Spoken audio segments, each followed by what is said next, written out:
Have you ever taken a moment to think back on the stories that first inspired you? That initial spark of wonder when you were just barely old enough to remember? The tale that broadened your horizons on what could be and shaped the outlook of your imagination for the rest of your life.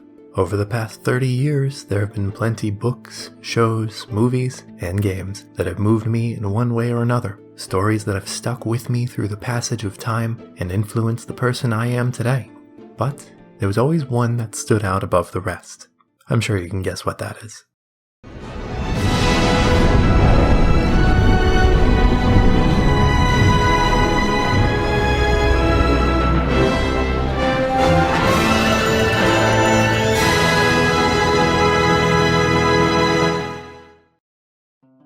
Final Fantasy IX released in the US in November of 2000, putting me at the ripe old age of 5. Now, I wasn't exactly playing this game for myself, but rather watching my older sister on her playthroughs. This was one of the first games she had completed for herself, having spent years watching our older brother play other RPGs like Final Fantasy VII and VIII. This title obviously meant a lot to her, and for me, well, bright and colorful steampunk fantasy was enough to melt my toddler brain. I have many fond memories of cheering on the main cast of characters as they fought their way through a myriad of monsters, villains, and ancient mysteries to save their world. I always loved Vivi in particular, which, in hindsight, I don't know if that's the official pronunciation of his name, but that's how my older siblings always said it, so he's Vivi to me. He's written as this sort of naive young child looking for answers about his past, as well as searching for something to give his future meaning. Being so young myself at the time, I identified a lot with the character I perceived to be around my age. He also happens to be an extremely powerful mage with flashy attacks, so that probably had something to do with it as well. From the rolling green hills to the airships decorating the skies, it's safe to say my younger self was obsessed with Final Fantasy IX. However, it wasn't until over 20 years later, when I played the game for myself for the very first time, that I started to appreciate just how much of an impact it's had on my life, and in retrospect, how much it shaped my perspective of the fantasy genre as a whole. Being so young at the time of its release, there were only so many details I was able to pick up on. Names and archetypes of the main characters, some of the more prevalent settings, and then just the overall aesthetic of ancient magic coming together with an early industrial revolution vibe. Having since grown up pouring my attention into every little detail of other fantasy worlds, the main thing I was curious about was how the story held up.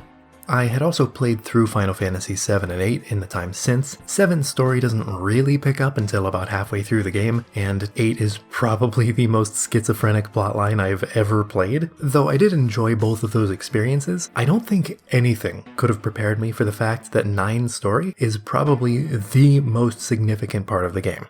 Almost like it was fate.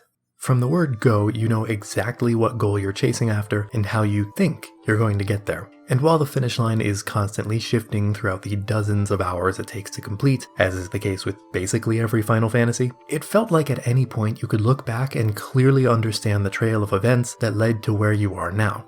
It probably helped that you end up revisiting most of the major settings in the game, becoming intimately familiar with cities like Alexandria, Lindblum, and Treno. There are definitely beautiful set pieces such as Clara, Ibsen's castle, and basically anything to do with Terra, but I found myself drawn to the places we return to more frequently. Something about being able to see the consequences of our actions and seeing these settings change over time really resonated with me. But what struck me even more is how the main cast of characters grew and evolved over the course of their adventures. Admittedly, some of the later characters get less time to develop, and Quina's basically comic relief, but the original 4 party members you're given go through an entire array of complex emotions before coming out the other end of the game completely changed. Zidane starts off as a painfully stereotypical shonen-style protagonist who's forced to mature out of that for the sake of those he wants to protect. Steiner has to wrestle with the idea of following orders as a knight versus his own personal morality. I discussed Vivi a bit earlier, and Garnet,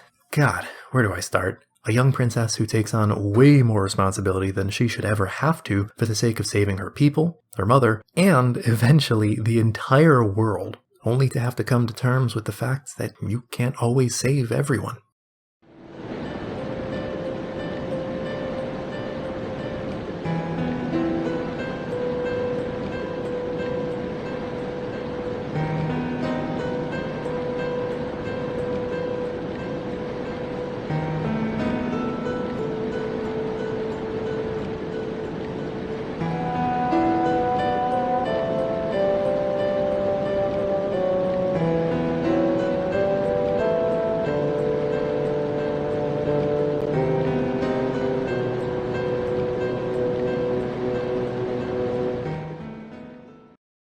It's a lot heavier experiencing it firsthand than what my words can do here. I think the best way to describe the writing is distinctly human, intimate. You spend dozens of hours with a relatively small group of characters, both the ones you play as and the supporting cast of NPCs. You get to see their world be built up, learn their backstories, and want to see them get that happy ending, only to watch it come crashing down at times. You get to experience that whole roller coaster of highs and lows in their unflinching march towards the tough choices they all have to make.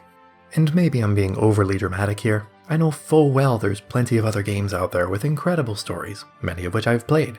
But there's something about this one that's just so sentimental to me. The fact that it focuses on the story much more than any of the other RPGs of my childhood is just a happy coincidence, I guess. I don't think I can properly describe the level of excitement I had when opening this up for my very first playthrough.